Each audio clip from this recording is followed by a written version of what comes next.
Hello guys, welcome to my channel. तो आज जो चैप्टर हम स्टार्ट करने वाले हैं वो है सरफेस एरियाज एंड वॉल्यूम्स। तो सबसे पहली जो शेप है हमारे पास वो है क्यूबॉइड। क्यूबॉइड का volume, total surface area, areas of four walls, diagonal of cuboid, इन सब के फॉर्मूले हम देखेंगे। तो वॉल्यूम ऑफ क्यूबॉइड क्या होता है? L into B into H. Total surface area of cuboid 2 times L B plus B H plus H L. Area of four walls 2 L plus B into H. Diagonal of cuboid root L square plus B square plus H square. Now second one is cube. तो volume of cube क्या होता है? A cube. Total surface area 6a square. Area of four walls 4a square. Diagonal of cube root 3a। Now cylinder. Volume of cylinder pi are square h. Total surface area 2 pi are h plus r and curved surface area 2 pi are h. अब ये जो total surface area है उसका formula actually curved surface area से ही आया है, क्योंकि जो कर्व्ड सरफेस एरिया है वो क्या है? ये वाला एरिया है। अब इस कर्व्ड सरफेस एरिया में अगर मैं ये दो सर्कुलर पार्ट्स का एरिया ऐड कर दूं, इसका और एक इसका, तो ये क्या बन जाएगा? Total surface area. अब जो कर्व्ड सरफेस एरिया है वो हमारे पास क्या है? 2 पाई आर एच। तो 2 पाई आर एच में जब मैं इन दोनों सर्कुलर पार्ट्स का एरिया ऐड कर दूंगा तो वो क्या बन जाएगा? Total surface area. तो 2 पाई आर एच तो कर्व सरफेस एरिया हो गया, और pi are square plus pi are square क्या हो जाएगा? 2 पाई आर स्क्वायर। तो इन दोनों को ऐड करने से हमें क्या मिलेगा? Total surface area. तो वही है यहाँ पे, total surface area of cylinder is equal to 2 pi are h plus r. इसमें 2 पाई आर कॉमन लेंगे तो इसमें क्या बचेगा? एच, इसमें आर, तो H plus R. Now next one is cone. तो कोन जो है उसमें रेडियस, स्लेंट हाइट और हाइट, ये तीनों राइट एंगल ट्रायंगल फॉर्म करते हैं, है ना। राइट सर्कुलर कोन की बात हो रही है यहाँ पे। तो ये तीनों जब राइट एंगल ट्रायंगल फॉर्म कर रहे हैं तो इसमें हम पाइथागोरस थ्योरम लगा सकते हैं। और पाइथागोरस थ्योरम के अकॉर्डिंग क्या होता है? Hypotenuse square is equal to base square plus height square. तो यहाँ से फॉर्मूला आ जाता है L is equal to root R square plus H square, where L is slant height, R is radius and H is height. Volume of cone क्या होता है? Volume of cone होता है 1/3 pi are square H. Curve surface area of cone pi are L. Total surface area of cone pi are l plus r. अब again इसमें जो है जो टोटल सरफेस एरिया है वो कैसे आया होगा? कर्व्ड सरफेस एरिया, मतलब ये जो पार्ट है ये पूरा, प्लस ये जो बेस है, सर्कुलर बेस जो है उसका एरिया, इन दोनों को ऐड करके आया होगा। और कर्व सरफेस एरिया पहले ही पाई आर एल लिख चुके हैं हम।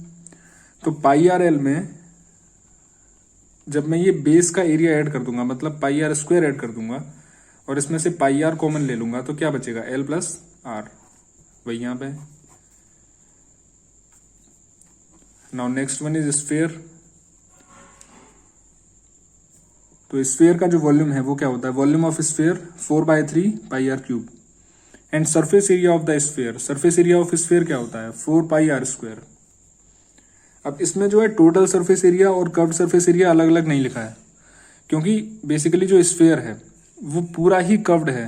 तो उसमें जो सरफेस एरिया है वो टोटल सरफेस एरिया है, कर्व्ड सरफेस एरिया, वो बात एक ही है। Surface area of the sphere केवल एक ही फॉर्मूला होता है, वो होता है 4 पाई आर स्क्वायर। और हेमिस्फीयर की अगर हम बात करें, हेमिस्फीयर की अगर बात करें तो इसमें वॉल्यूम क्या हो जाएगा? 2/3 पाई आर क्यूब। स्फीयर का जो वॉल्यूम होता है उससे जस्ट हाफ होता है हेमिस्फीयर का वॉल्यूम। तो स्फीयर का वॉल्यूम था 4/3 पाई आर क्यूब और हेमिस्फीयर का वॉल्यूम हो गया 2/3 पाई आर क्यूब, इसका जस्ट हाफ। और curved surface area 2 pi are square, ये भी बिल्कुल हाफ हो गया। लेकिन जो टोटल सरफेस एरिया है वो यहाँ पे 3 पाई आर स्क्वायर क्यों है? क्योंकि कर्व्ड सरफेस एरिया क्या है? 2 पाई आर स्क्वायर। अब कर्व्ड सरफेस एरिया में तो ये वाला पार्ट आया है केवल। अब इस 2 पाई आर स्क्वायर में जब मैं ये सर्कुलर पार्ट का एरिया ऐड कर दूंगा, मतलब पाई आर स्क्वायर ऐड कर दूंगा, तो टोटल सरफेस एरिया आ जाएगा। वही तो दिया हुआ है, टोटल सरफेस एरिया कितना है? 3 पाई आर स्क्वायर। अब लास्ट है फ्रस्टम। फ्रस्टम बेसिकली जो कोन का एक जो बॉटम वाला जो पार्ट होता है वही हम फ्रस्टम के नाम से जानते हैं।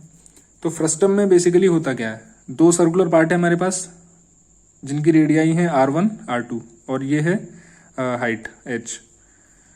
तो तो इसमें हम बात करेंगे volume of frustum of cone. Volume कितना होता है 1/3 pi H r1² plus r2² plus r1r2। Curve surface area होता है pi r1 plus r2 times l। Total surface area क्या होता है? अब टोटल सरफेस एरिया में curved surface area plus circular part plus this circular part, मतलब जो curved surface area है उसमें इन दोनों सर्कुलर पार्ट्स का एरिया ऐड करेंगे तो क्या बन जाएगा टोटल सरफेस एरिया।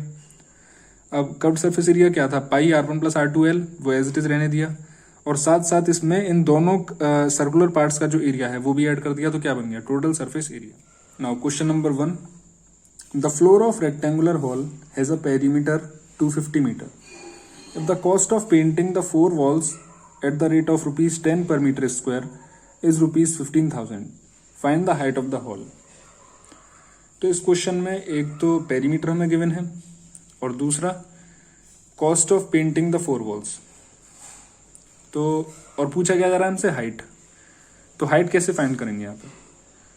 तो बेसिकली जो cost of painting the 4 walls है वो हमें 15,000 दिया हुआ है, और किस रेट पे है ये ₹10 पर मीटर स्क्वायर। तो अगर मैं एरिया ऑफ 4 वॉल्स की बात करूं, एरिया ऑफ 4 वॉल्स कितना हो जाएगा 15,000 जो कि कॉस्ट है डिवाइडेड बाय रेट। रेट कितना है ₹10। तो 1500 metre square is the area of 4 walls. तो एरिया ऑफ 4 वॉल्स का जो फॉर्मूला होता है वो क्या होता है 2l plus B into H, पीछे देख चुके हैं, ठीक है। और हमसे क्या पूछा जा रहा है हाइट, तो मतलब ये तो हमें फाइंड करना है, और इसकी वैल्यू हमें गिवन है क्योंकि जो पेरीमीटर है वो बेसिकली 2l प्लस बी तो है। किसका? फ्लोर का। फ्लोर का पेरीमीटर क्या होगा 2l प्लस बी, क्योंकि रेक्टेंगुलर फ्लोर है ना। तो इसकी जगह हम लिख सकते हैं 250। तो 250 times h is equal to 1500। तो h की वैल्यू यहां से आ जाएगी 1500 by 250 which is 6 metre. So option number A is correct. Now question number 2, a hemispherical bowl is made of steel 0.25 centimetre thick, the inner radius of the bowl is 5 centimetre, find the outer curved surface area of the bowl. अब इसमें हमें thickness दी हुई है 0.25 centimetre. Basically है क्या hemispherical बोल है हमारे पास, है ना, और उसकी थिकनेस हमें गिवन है और इनर रेडियस गिवन है, और हमसे पूछा गया जा रहा है outer curved surface area of the बोल। तो हेमिस्फेरिकल बोल कुछ इस तरीके का होगा।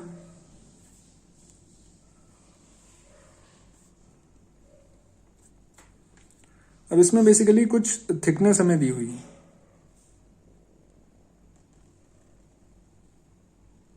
कुछ इस तरीके से, है ना। तो ये जो थिकनेस है बेसिकली इसका क्या मतलब हो गया कि यहाँ पे एक इनर रेडियस होगी स्मॉल आर और एक आउटर रेडियस होगी। इनर रेडियस यहाँ तक हो गई और आउटर रेडियस ये हो जाएगी, है ना, क्योंकि ये थिकनेस हो गई ना हमारी ये पूरी।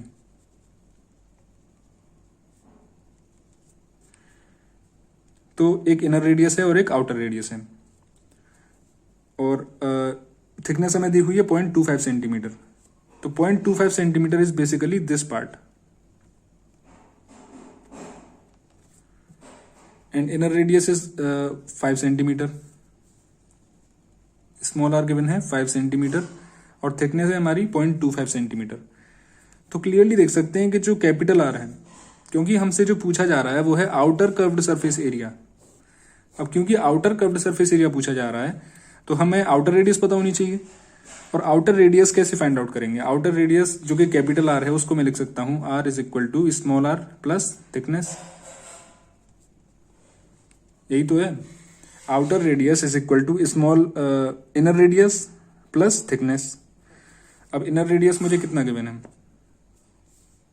5 सेंटीमीटर प्लस थिकनेस 0.25 सेंटीमीटर। तो जो कैपिटल आर है मतलब आउटर रेडियस जो है वो कितना आ जाएगा 5.25 सेंटीमीटर। अब आउटर रेडियस तो आ गया, अब आउटर कर्व्ड सरफेस एरिया कैसे आएगा? तो कर्व्ड सरफेस एरिया का जो फॉर्मूला है वो हम पीछे पढ़ चुके हैं हेमिस्फीयर का कितना होता है, 2πr²। तो आउटर कर्व्ड सरफेस एरिया अगर मैं निकालूंगा, outer CSA is equal to 2π capital R²। Capital R क्यों लिखा है मैंने, क्योंकि आउटर कर्व्ड सरफेस एरिया पूछा जा रहा है, तो रेडियस भी यहाँ पे आउटर वाली डलेगी, और आउटर रेडियस जो है वो हमारी कैपिटल R है, ना कि स्मॉल r। तो 2π कैपिटल R की वैल्यू क्या होगी, 5.25 और उसका square.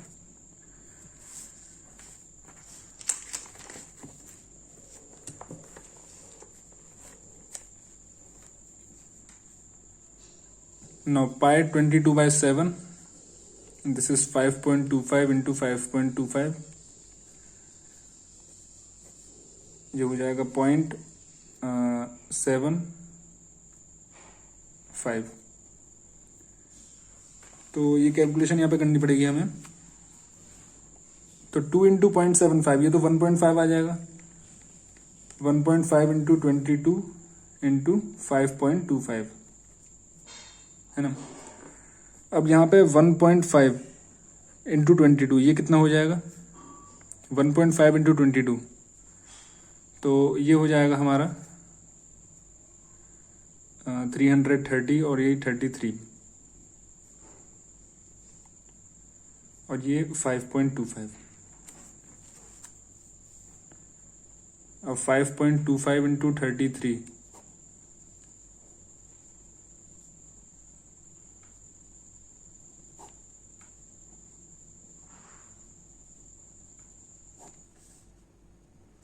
so the answer is 173.25 or unit centimeter square. Now question number 3. A village having a population of 4,000 requires 150 liter of water per head per day. It has a tank measuring 20 by 15 by 6. For how many days will the water of this tank last? तो village की population हमें कितनी दी हुई है, 4,000, और ये जो 150 litres की जो रिक्वायरमेंट है, ये रिक्वायरमेंट पर हेड पर डे दी हुई है। मतलब अगर मैं पर डे की रिक्वायरमेंट निकालूं, टोटल रिक्वायरमेंट कितनी है पर डे की, तो 1 डे। अब पर डे की जो ये 150 लीटर जो दे रखा है, ये पर हेड रिक्वायरमेंट है। तो अगर मैं मतलब जो इंडिविजुअल जो पर्सन है उसकी रिक्वायरमेंट है 150 लीटर,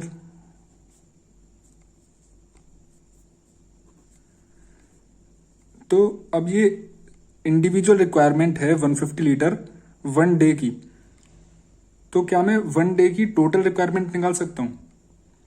तो 1 डे की जो टोटल रिक्वायरमेंट होगी वो 150 लीटर मल्टीप्लाई बाय 4,000, क्योंकि 150 क्या थी, इंडिविजुअल रिक्वायरमेंट है ना वो, तो 1 डे की, तो 150 इंडिविजुअल रिक्वायरमेंट है और टोटल पॉपुलेशन है 4,000, तो total requirement of 1 day per day की जो टोटल रिक्वायरमेंट है वो इतनी आ जाएगी। और दूसरी हमें क्या चीज दी हुई है, टैंक के डायमेंशंस हमें दिए हुए हैं, लेंथ, ब्रेड्थ और हाइट। तो क्या मैं टैंक का वॉल्यूम निकाल सकता हूं यहां से? तो वॉल्यूम ऑफ टैंक क्या हो जाएगा, 20 by 15 by 6 मीटर क्यूब। और पूछा क्या है हमसे, for how many days will the water of this tank last, मतलब कितने दिनों तक उस टैंक का वाटर यूज कर सकते हैं। तो नंबर ऑफ डेज हमें निकालने हैं, नंबर ऑफ डेज। तो नंबर ऑफ डेज को कैसे निकालेंगे यहाँ पे, तो अगर मैं वॉल्यूम ऑफ टैंक को, जो टैंक का वॉल्यूम है उसको अगर मैं पर डे रिक्वायरमेंट से डिवाइड कर दूं, जो पर डे की टोटल रिक्वायरमेंट है उसको अगर मैं वॉल्यूम ऑफ टैंक से डिवाइड कर दूं, सॉरी जो वॉल्यूम ऑफ टैंक है, क्योंकि नंबर ऑफ डेज निकालने हैं ना हमें, तो वॉल्यूम ऑफ टैंक जो है उसको मैं डिवाइड करूंगा water required per day, total water required per day. Actually total volume की यहां पे बात हो रही है ना।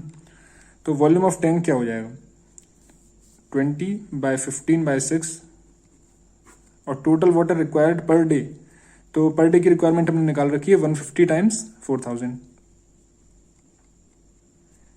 अब लेकिन ये जो इसकी जो यूनिट है वॉल्यूम की यूनिट क्या है, मीटर क्यूब, और जो पर डे की रिक्वायरमेंट है वो हमारी लीटर्स में है। तो अगर मुझे डिवाइड करना है तो इन दोनों की यूनिट को सेम करना पड़ेगा। तो इन दोनों की यूनिट को सेम कैसे करेंगे अब? तो इसके लिए एक रिलेशन याद होना चाहिए कि जो 1000 लीटर होता है वो 1 मीटर क्यूब के बराबर होता है ना। तो मीटर क्यूब को अगर मैं लीटर में चेंज करना चाहूं, मीटर क्यूब को अगर मैं लीटर में चेंज करूंगा तो मुझे 1000 से मल्टीप्लाई करना पड़ेगा। तो 20/15/6 मल्टीप्लाई बाय 1000, 150 4000। अब ये भी लीटर में हो गया और ये भी लीटर में हो गया। अब हम इजीली इसे डिवाइड कर सकते हैं और आंसर आ जाएगा। तो डिवाइड करेंगे तो 3 0 से 3 0 कैंसिल, इससे ये जाएगा 15, 2 और ये 3। तो नंबर ऑफ डेज आ गए हमारे 3, which is option number C. Now question number 4, a conical pit of top diameter 3.5 metre is 12 metre deep, what is its capacity in kilolitres. तो एक कोनिकल पिट है हमारे पास,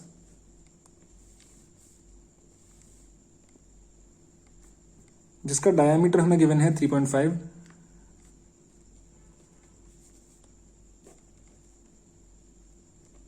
मीटर्स और 12 मीटर डीप है। ये पूछा क्या जा रहा है, what is its capacity in kilolitres. तो हमें वॉल्यूम फाइंड करना है। तो वॉल्यूम क्या होगा, 1/3 pi are square H. Now diameter is 3.5 metre, so radius will be what 3.5/2 और स्क्वायर, और हाइट कितनी है 12। इससे 4 कैंसिल हो जाएगा ये, और पाई को लिखेंगे 22/7, 3.5 का स्क्वायर है, और ये 2 स्क्वायर बेसिकली 4 कैंसिल हो जाएगा ये। तो इसे कैंसिल करेंगे तो ये 0.5, इनका मल्टीप्लाई करेंगे तो 11 आ जाएगा। तो 11 इंटू 3.5 विच इज ये कितना हो जाएगा 350 + 35, मतलब 38.5 मीटर क्यूब, क्योंकि सब कुछ मीटर्स में चल रहा था ना। लेकिन हमसे क्वेश्चन में पूछा क्या जा रहा है, volume what is its capacity in kilolitres, kilolitres में पूछा जा रहा है। तो ये कन्वर्जन हम कैसे करेंगे मीटर क्यूब से किलोलीटर में। तो पिछले वाले क्वेश्चन में हमने एक चीज यूज करी थी, 1000 litre is equal to 1 metre cube होता है। मतलब 1000 लीटर क्या होता है 1 किलोलीटर, तो 1 kilolitre is equal to 1 metre cube. तो मीटर क्यूब को अगर किलोलीटर में चेंज करना है तो बेसिकली कुछ नहीं 1 से ही मल्टीप्लाई, मतलब एज इट इज आंसर आ जाएगा भाई। 38.5 kilolitre is the answer. So option number B is correct.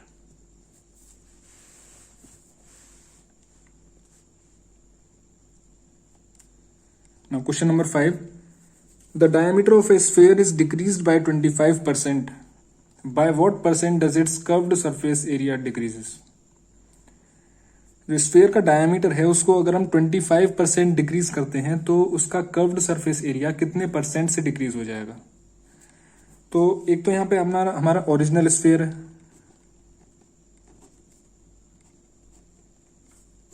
और एक है हमारा न्यू स्फीयर।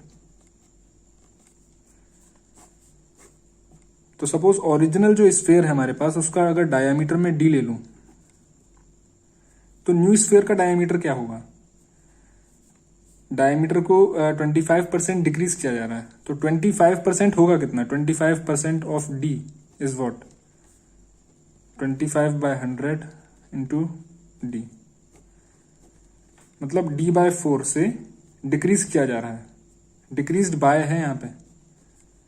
तो इसीलिए 25% से डिक्रीज होगा, तो फिर न्यू डायमीटर हमारा क्या बन जाएगा यहाँ पे d minus d/4 which is 3d/4। So new diameter becomes 3d/4। तो क्वेश्चन में क्या है, by what percent does it's curved surface area decreases. हमसे जो परसेंटेज डिक्रीज जो पूछा जा रहा है वो कर्व्ड सरफेस एरिया का पूछा जा रहा है। तो कर्व्ड सरफेस एरिया का फॉर्मूला क्या होता है? Curved surface area of sphere 4πr²। तो 4π रेडियस डायमीटर का हाफ होता है तो d/2। Suppose this is A1। Now new sphere की अगर हम बात करें तो इसका कर्व्ड सरफेस एरिया क्या होगा? Again 4πr², but this time r is what 3d/8, क्योंकि डायमीटर का हाफ करेंगे ना, तो 3d/8 का square. Suppose this is A2। Now we have A1, we have A2, and what we have to find? Percentage decrease in curved surface area. तो percentage decrease अगर हमसे किसी भी चीज का पूछा जाता है तो हमारा फॉर्मूला क्या होता है? Percentage decrease is equal to, अब यहां पे क्योंकि कर्व्ड सरफेस एरिया की बात हो रही है तो मैं लिखूंगा decrease in curved surface area upon original curved surface area multiply by 100। Now what is decrease in curved surface area? तो decrease in curved surface area को डिफरेंस से लिखेंगे हम, कैसे? A2 minus A1 divided by original curved surface area, original A1।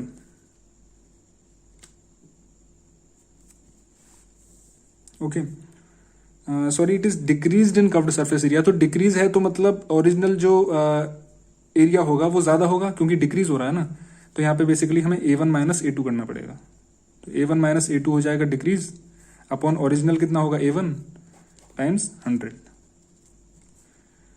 अगर हम इसको आगे सेपरेट करें तो 1 माइनस A2/A1 हो जाएगा, क्योंकि A1 से डिवाइड करेंगे ना। A1/A1 1 minus A2/A1 times 100। तो हमें अगर परसेंटेज डिक्रीज निकालना है तो हमें A2/A1 चाहिए। तो A2/A1 अगर मैं इक्वेशन 2 को 1 से डिवाइड कर दूं तो मुझे क्या मिलेगा? A2/A1 कितना आएगा? अब A2/A1 जब करेंगे तो 4π कैंसिल, d² भी कैंसिल, बचेगा क्या यहां पे? A2 में क्या बचेगा? 9/64 और A1 में 1/4, क्योंकि 4π कैंसिल हो गया और d² भी कैंसिल हो गया।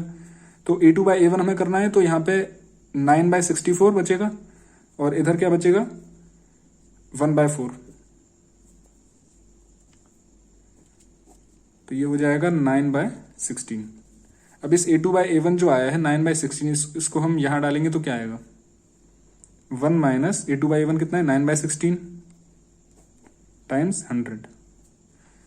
तो इसको फर्दर सॉल्व करेंगे तो क्या आएगा? 1 minus 9/16 is what? 7/16 multiply by 100। This is 700/16। सो 64 हो गया और 60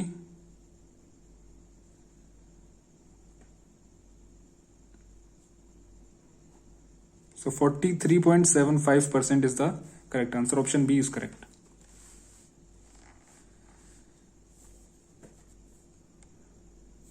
Now question number 6. If the radius of a cylinder is doubled and height is halved, then its curved surface area will be.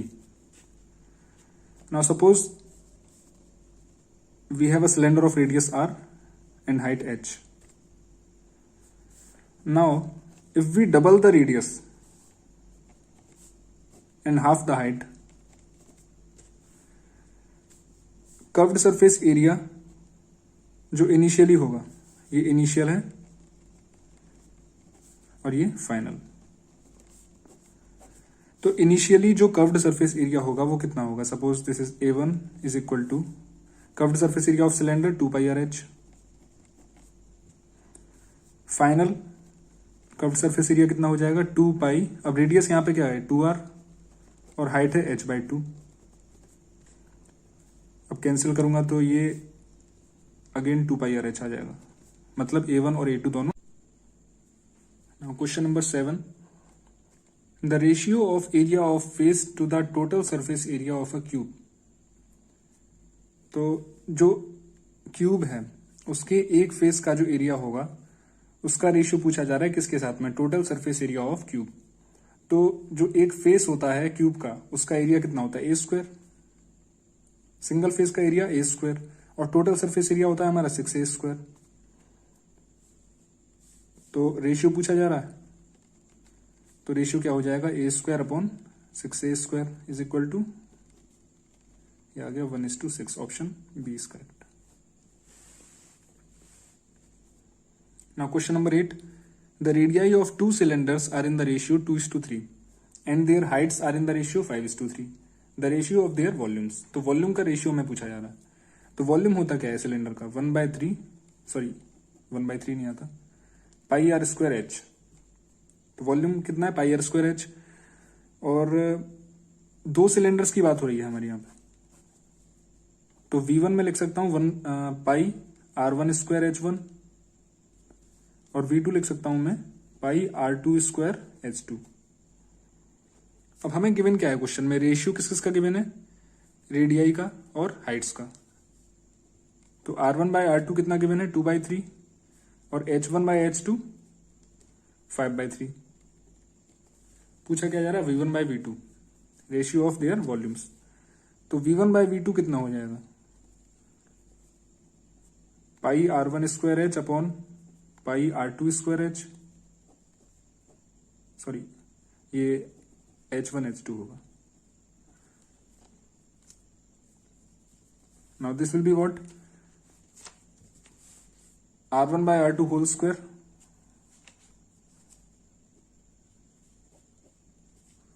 H1/H2।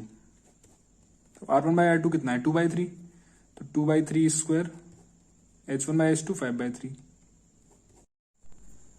by 27. So 20/27 is the answer. So option B is correct. Now the length, breadth and height of a cuboid are 15, 12 and 4.5. Its volume is, तो simply formula based question है। क्या है, volume of cuboid हमसे पूछा जा रहा है।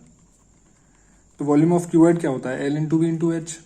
तो सिंपली मल्टीप्लाई करना है इसमें, तो 15, 12, 4.5, और आंसर आएगा सेंटीमीटर क्यूब में। अब ऐसे क्वेश्चंस में कैलकुलेशन का किस तरीके से, क्योंकि इसमें ऑप्शन दिए हुए हैं हमें, तो ऑप्शन से और आसान हो जाता है। कैसे, 4.5 को मैं क्या लिख सकता हूँ, 45/10, और इसे कैंसिल करूंगा तो 5,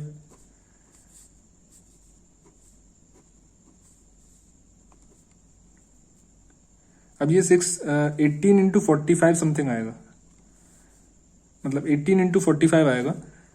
तो अब ये मुझे नहीं पता इसकी एग्जैक्ट वैल्यू क्या होगी, लेकिन जो भी नंबर आएगा उसकी जो यूनिट डिजिट होगी वो 0 आने वाली है, क्योंकि 5 इंटू 8 40 होता है, तो उसका 0 आएगा यहाँ पे।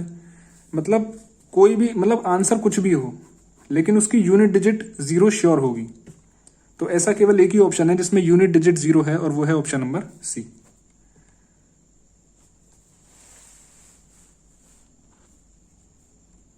Now question number 10. The total surface area of a cube is 96 centimeter square. The volume of cube is.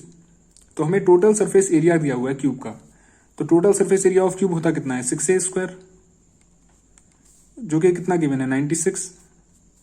तो यहां से a स्क्वायर की वैल्यू कितनी आ जाएगी, 16, तो a की वैल्यू आ जाएगी 4 सेंटीमीटर। मतलब जो क्यूब की जो एज है उसकी वैल्यू है 4 सेंटीमीटर। पूछा क्या जा रहा है, वॉल्यूम ऑफ क्यूब। तो वॉल्यूम ऑफ क्यूब कितना होता है, A cube which is 4 cube which is 64 centimetre cube. So option C is correct.